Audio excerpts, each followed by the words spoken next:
Esta presentación corresponde a la clase Inflamación 3 del programa de Fisiopatología para Nutrición y Dietética de Facultad de Medicina, Universidad de Chile. Y quien les habla, Inés Pepper, hará la presentación. La inflamación, de acuerdo a sus características y al tiempo en que demora en aparecer y desaparecer, puede ser clasificada como aguda y como crónica. La inflamación aguda es de duración breve, hay muchos cambios vasculares, las células que están presentes en el exudado son fundamentalmente los polimorfos nucleares neutrófilos, hay una exudación profusa, la consistencia es blanda, puede ser organizada o difusa, tal como vemos en los primeros dos fotografías, y la proliferación del tejido conjuntivo, vasos y epitelios se produce al terminar el proceso inflamatorio.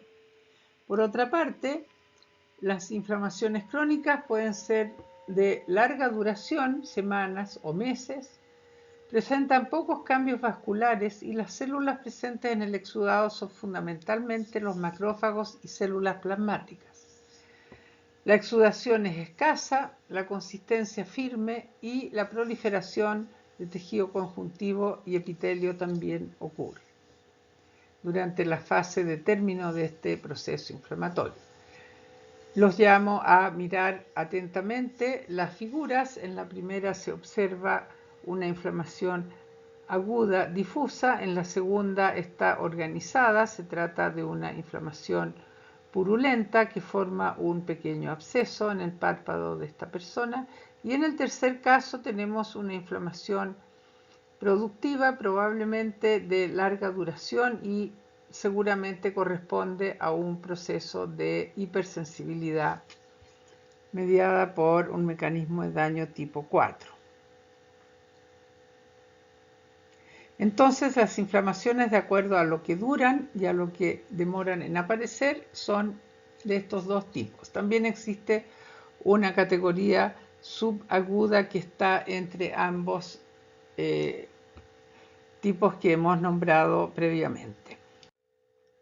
En la resolución de la inflamación, o sea, cómo termina la inflamación, ya lo hemos analizado en parte en la clase anterior, pero básicamente lo que me interesa acá recalcar es que la resolución de la inflamación es un proceso activo que está mediado por diferentes mediadores químicos, la mayoría de ellos derivados del ácido araquidónico, vale decir de fosfolípidos de membrana, y las principales mediadores son las lipoxinas que comienzan a actuar sobre los macrófagos y los polimorfos nucleares neutrófilos.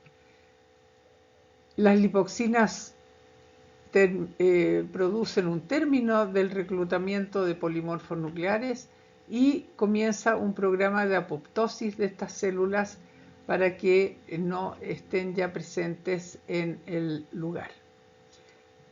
Se sintetiza también resolvinas y protectinas a partir de ácidos grasos poliinsaturados y estas acortan entonces la permanencia de infiltración por polimorfos nucleares. Los macrófagos son los grandes basureros del sistema y eliminan los restos celulares y los polimorfos nucleares apoptóticos. Pero no solamente se dedican a limpiar el sitio que ha sufrido una inflamación, sino que además liberan citoquinas antiinflamatorias, tales como el factor de crecimiento transformante 1. Entonces, el macrófago cumple un papel muy importante en la fase de resolución de la inflamación. Finalmente, una vez cumplida su tarea, los macrófagos se retiran del área a través de los vasos linfáticos. La inflamación es fundamentalmente un fenómeno local y puede afectar, como hemos dicho, a cualquier tejido de nuestro organismo. Se denominan los procesos inflamatorios con la terminación itis, de manera que cualquier órgano que y cualquier órgano terminado en itis significa una inflamación de dicho órgano. Tiroiditis, linfadenitis, laringitis, pericarditis, etcétera, etcétera. Aquí pueden ver ustedes una larga lista de inflamaciones que afectan distintos órganos de nuestro organismo. Pero en todos los cuadros inflamatorios de importancia, cualesquiera sea el órgano que afecten, pueden presentar efectos sistémicos.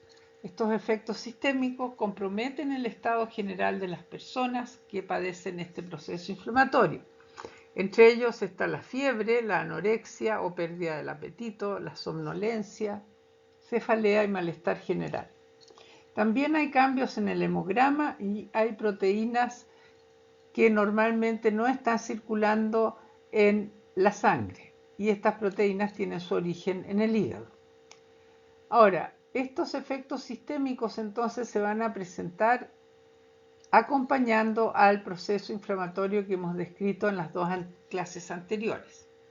Existen también, además, algunas situaciones de inflamación sistémica, que es distinto a lo que acabamos de nombrar, en el sentido de que aparecen macrófagos y citoquinas en determinados tejidos, por ejemplo el tejido adiposo, y aquello se relaciona con enfermedades metabólicas. No nos vamos a referir a este tipo de inflamación en esta ocasión. ¿Cuáles son los efectos sistémicos de la inflamación? Como dije, una reacción inflamatoria local va a secretar citoquinas. Estas citoquinas van a actuar sobre 3 lugares específicamente para originar los efectos sistémicos de la inflamación. Van a actuar sobre el hipotálamo generando fiebre, van a actuar sobre el hígado estimulando la síntesis de proteínas de fase aguda y van a actuar sobre la médula ósea para producir más polimorfonucleares neutrófilos en un fenómeno que se denomina leucocitosis. Además, existe una pérdida de apetito, somnolencia y malestar general.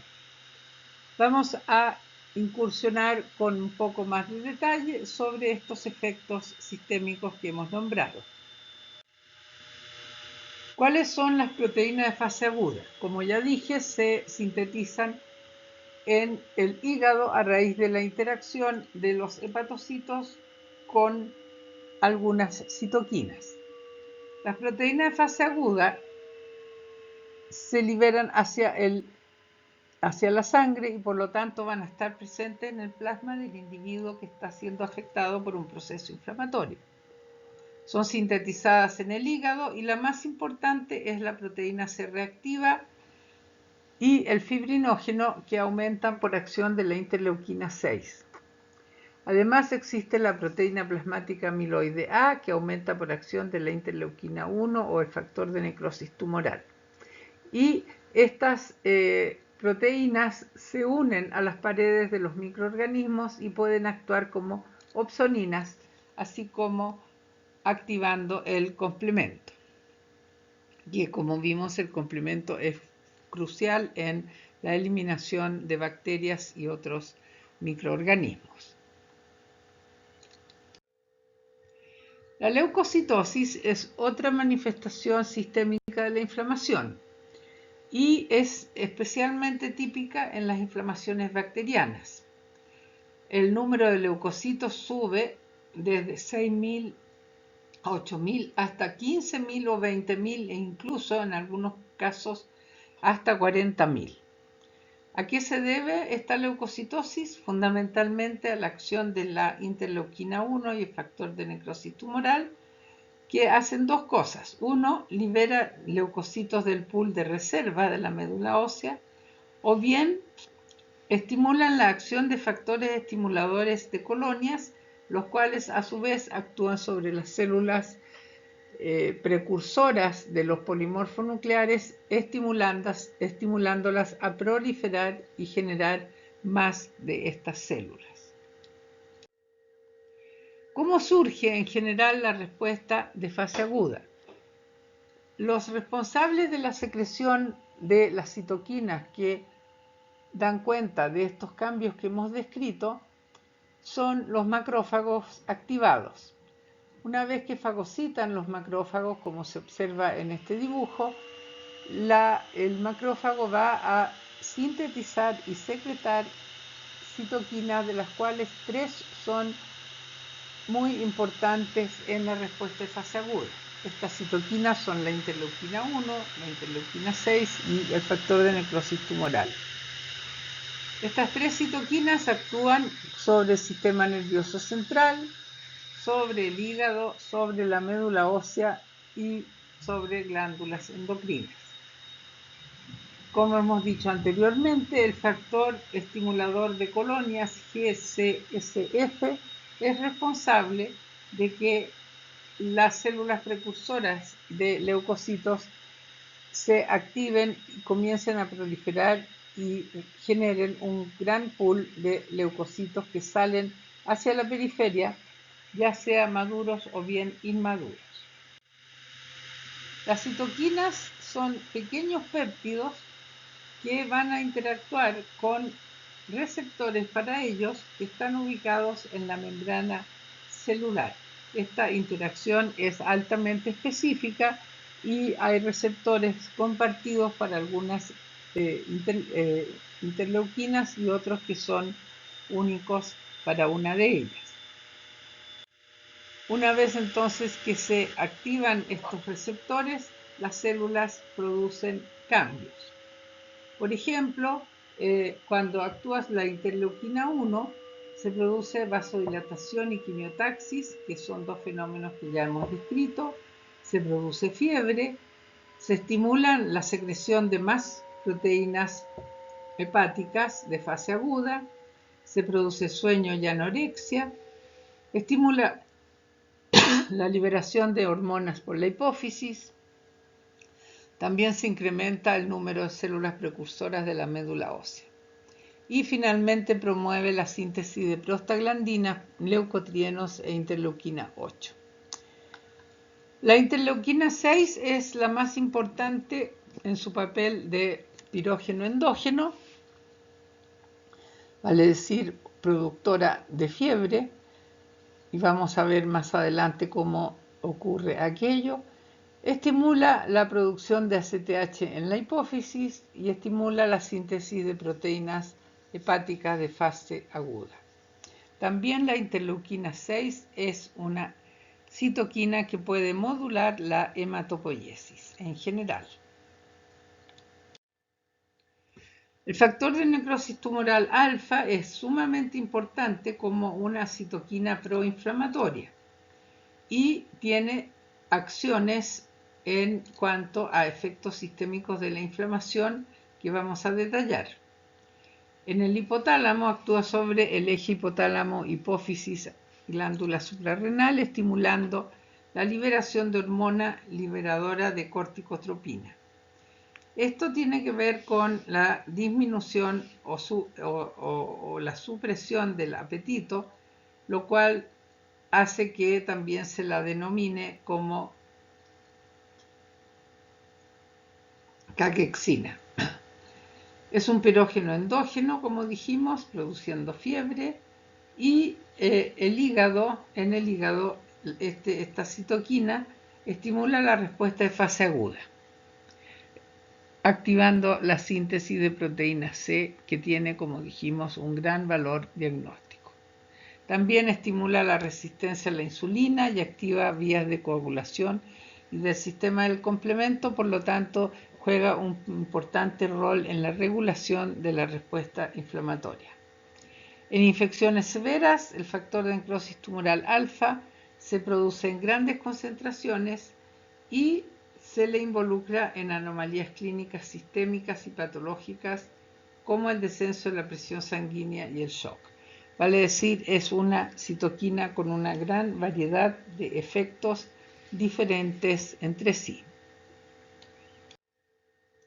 Y aquí vemos en este dibujo resumido lo que les acabo de decir, las interacciones del factor de necrosis tumoral alfa con incluso la síntesis de hueso, con los adipocitos, con los monocitos, y con las células T, la secreción de anticuerpos por células B, y con los hepatocitos para producir más proteínas de fase aguda sobre los fibroblastos, las glías, y por lo tanto tiene un efecto muy pleiotrópico. Por otra parte, el factor estimulador de colonias, granulocitos, es producida por distintas células del organismo y fundamentalmente por células endoteliales macrófagos. Aquí lo vemos cuál es la molécula y cuál es su receptor, y este está presente en las células precursoras de la médula ósea, y cuando es estimulado entonces va a conducir al pasaje de esta célula desde G0 a G1 para que se prolifere y posteriormente se diferencie a granulocitos maduros. También induce la movilización de los granulocitos que parten desde la médula ósea y se dirigen hacia el torrente sanguíneo. Cuando estos leucocitos recién nacidos en la médula ósea por estímulo de este factor que estamos hablando, el factor estimulador de colonias, cuando salen a la periferia en un estado aún inmaduro, vamos a hablar de leucocitosis con desviación izquierda.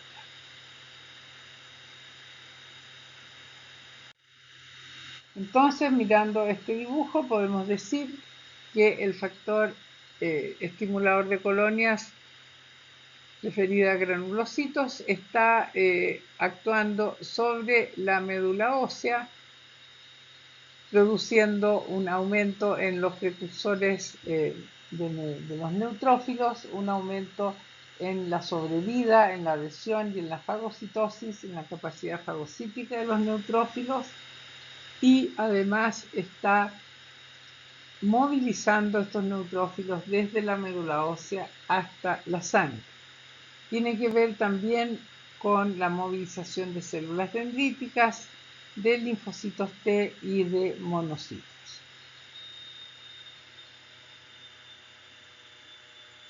Que debemos manejar. Ahora, ¿cuáles son los efectos principales de las citoquinas más allá de lo local? O sea, que tengan que ver con el tema que nos convoca, que es los efectos sistémicos de la inflamación. Vemos aquí las mismas citoquinas que ya hemos nombrado anteriormente: interleuquina 1, interleuquina 6 y factor de necrosis tumoral alfa, y las acciones que tienen en los distintos sitios donde intervienen: en el hígado, en la médula ósea y endotelio, en el hipotálamo, en el tejido adiposo y muscular, y en linfocitos T y B. En esta tabla ustedes pueden ver qué es lo que hacen en cada uno de estos sitios estas citoquinas que corresponden a la respuesta sistémica de la inflamación. Tenemos entonces en el hígado aumento de las proteínas de fase aguda, que ya las hemos nombrado. La médula ósea se movilizan los neutrófilos, en el hipotálamo se genera la fiebre, en el tejido adiposo y muscular se movilizan proteínas y energías para que pueda cambiar la temperatura y tener una mayor posibilidad de movimiento, etc. Y los linfocitos también van a incrementar su nivel de activación. Ahora, cada uno de estos elementos que hemos nombrado, a su vez, tiene determinadas funciones. En el caso de las proteínas de fase aguda, van a activar el complemento y opsonizar.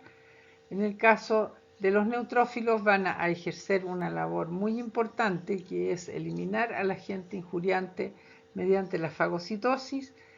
Y los elementos propios del hipotálamo, tejido adiposo y linfocitos T y B es la disminución de la replicación viral y del crecimiento bacteriano, el incremento en el procesamiento del antígeno y en el incremento de la respuesta inmune específica. Ahora, estas acciones entonces van a estar autolimitadas de acuerdo a los requerimientos del organismo en cada caso.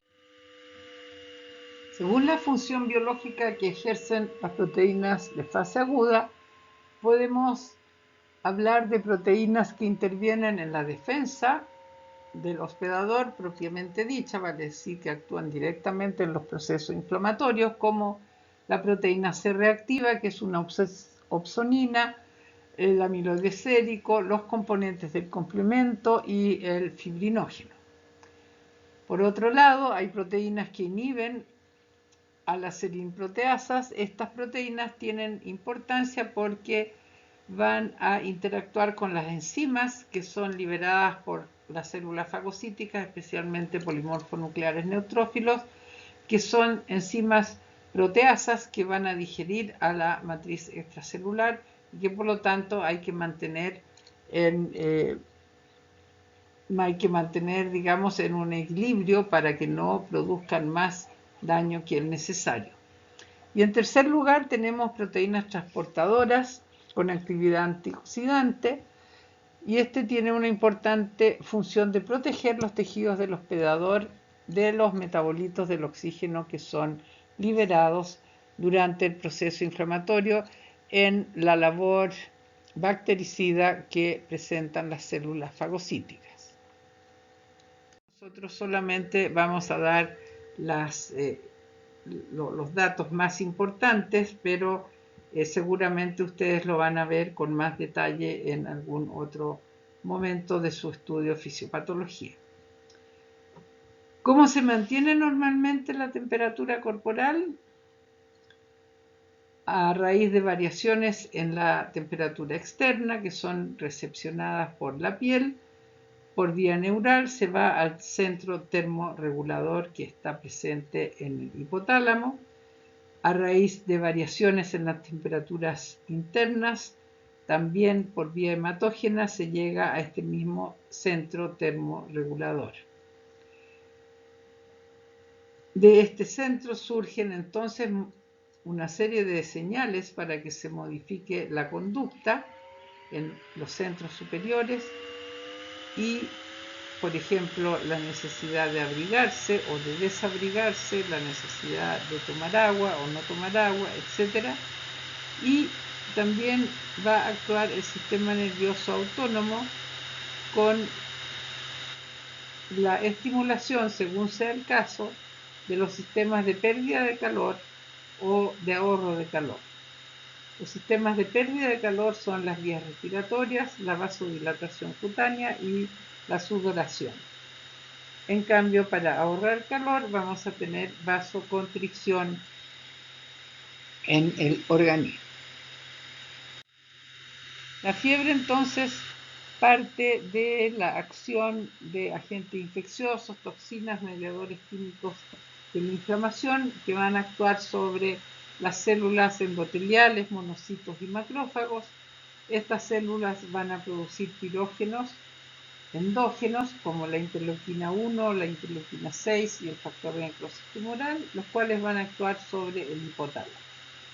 A raíz de esta interacción, el hipotálamo va a producir prostaglandinas, especialmente la prostaglandina E2, la cual va a actuar sobre el set point del hipotálamo o el punto de ajuste del centro termorregulador, aumentándolo y por lo tanto va a aumentar la producción de calor y la conservación de calor y se va a producir un aumento de la temperatura, que es lo que conocemos como fiebre. Y aquí vemos las etapas que presenta una situación de fiebre, en la cual en la primera fase se observa en el paciente una piel pálida y de esa manera se ahorra la disipación del calor y sube la temperatura corporal. Posteriormente, en la segunda fase, hay temblor y frío, los músculos se contraen, hay tiritones para que se genere calor. La piel sigue pálida y la persona siente frío. Posteriormente, en la tercera fase, cuando la fiebre alcanza un máximo entre 38 y 40 grados Celsius, entonces empieza la eliminación del calor, la persona está con la piel enrojecida por un aumento del calibre de los vasos para que el calor pueda salir del organismo. Y después llegamos a la cuarta fase, en la cual el cuerpo suda para alcanzar a eliminar el calor, la temperatura baja y la piel está mojada y fría y se vuelve a la temperatura normal. Como vimos al principio de nuestras clases de inflamación, esta puede participar también como mecanismo de daño inmunológico para provocar hipersensibilidad o enfermedades autoinmunitarias. No me voy a referir con detalle a esta situación, puesto que ustedes la vieron en su curso de inmunología.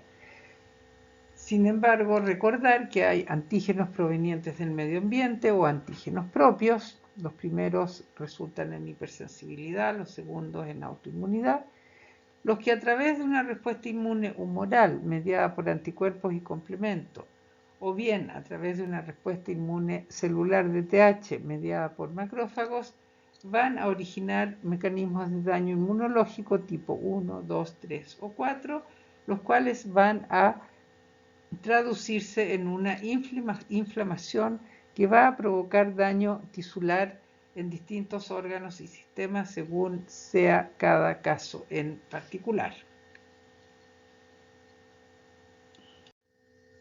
Otro escenario es cuando la inflamación está involucrada como inflamación sistémica de grado bajo en enfermedades metabólicas, especialmente la obesidad, o bien denominada también metainflamación.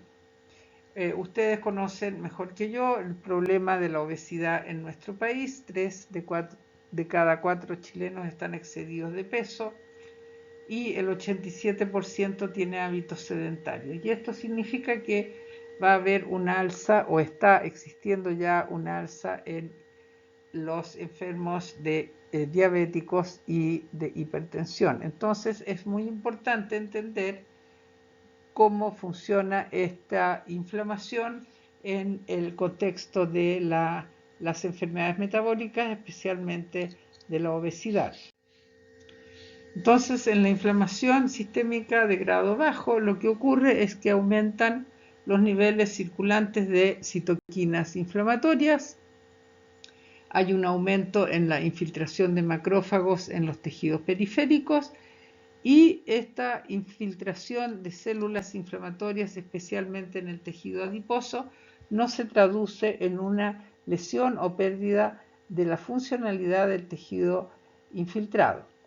Se ha visto entonces que los adipocitos secretan citoquinas que modifican sus funciones, se reclutan células inmunes que infiltran el tejido adiposo, el cual va a secretar factores inflamatorios para conducir a la inflamación crónica de grado bajo.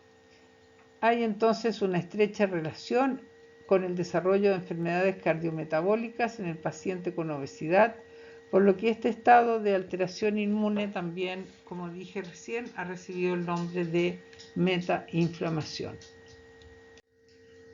Las diferencias entre una inflamación local o clásica y la inflamación sistémica de grado bajo se muestra en esta tabla y básicamente se refiere a la duración que tiene, siendo la inflamación clásica aguda o subaguda, pero también puede ser crónica, pero es local, y en el otro caso es crónica.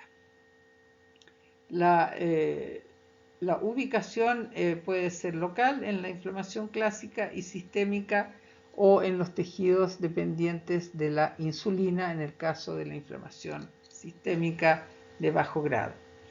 Las células que infiltran el tejido son básicamente neutrófilos, eosinófilos, células NK, linfocitos T y macrófagos en un caso, y en el otro macrófagos y linfocitos T fundamentalmente. No hay presencia de neutrófilos, ni eosinófilos, ni células NK. Aquí se muestran también las citoquinas que participan y factores solubles, el TNF-alfa, la interleuquina 1 beta, la interleuquina 6 y los radicales libres son los que participan en la inflamación clásica y algunos de estos mismas citoquinas también en otro tipo de inflamación. Los activadores son PAMs y DAMs.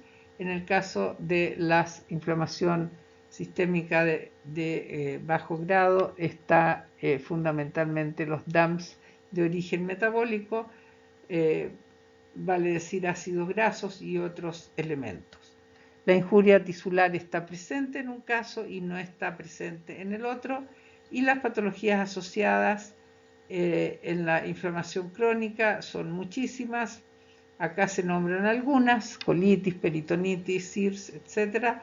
Y en la otra está asociado estrechamente a la dislipidemia, a la aterogénesis, la diabetes mellitus tipo 2 y la hipertensión arterial sistémica. El inicio de la inflamación sistémica de bajo grado, entonces, es el siguiente: surge del tejido adiposo, que sufre una hiperplasia e hipertrofia en un estado de obesidad, generando DAMPs metabólicos como ácidos grasos libres, lipoproteína de baja densidad oxidada, productos finales de glicosilación avanzada, y esto lleva a que estos DAMPs, que son en el fondo inductores, van a interactuar con el TLR, que es el sensor, y ese va a conducir a que el macrófago secrete también citoquinas que van a aumentar la infiltración de estas células en el tejido adiposo, va a aumentar la secreción de citoquinas proinflamatorias y va a disminuir la interleuquina 10, va a aumentar la apoptosis por caspasa 1 y va a aumentar la inflamación del tejido adiposo. Finalmente, el cuarto escenario en el que podemos observar una respuesta inflamatoria es en el síndrome de respuesta inflamatoria sistémica, SIRS, que ocurre relacionado con sepsis. En esta situación existe unos parámetros biológicos determinados, entre ellos temperatura menor de 38 o mayor de 36, frecuencia cardíaca mayor de 90 por minuto, frecuencia respiratoria mayor de 20 por minutos, PaCO2 menor de 32 milímetros de mercurio y leucocitosis mayor de 12.000 por milímetro cúbico. Entonces, con esas características nosotros podemos hablar de que estamos en presencia de un SIRS, el cual puede o no estar asociado a sepsis o conduce, en caso de que haya bacterias involucradas, a sepsis, después sepsis severa y finalmente shock séptico, que puede conducir a la muerte si es que no se trata oportunamente.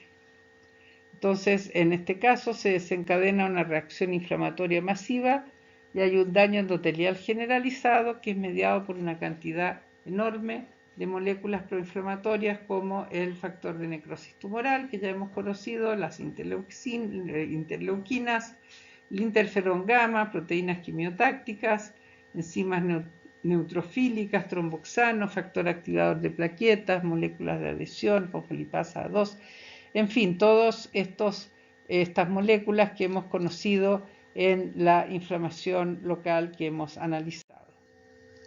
Entonces, aquí está el mapa conceptual del síndrome de respuesta inflamatoria sistémica, donde se ve cómo interactúan estos diferentes estímulos, el foco infeccioso, ¿no es cierto?, que genera PAMPs, que van a actuar sobre receptores tipo TOL.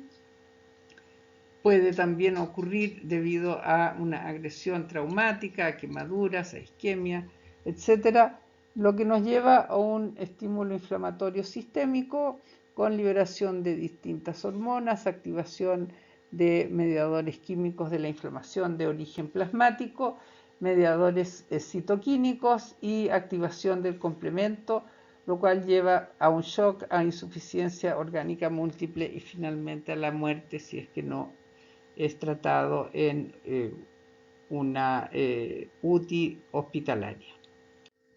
Y con esto hemos terminado las sesiones referentes a inflamación. Muchas gracias por su atención.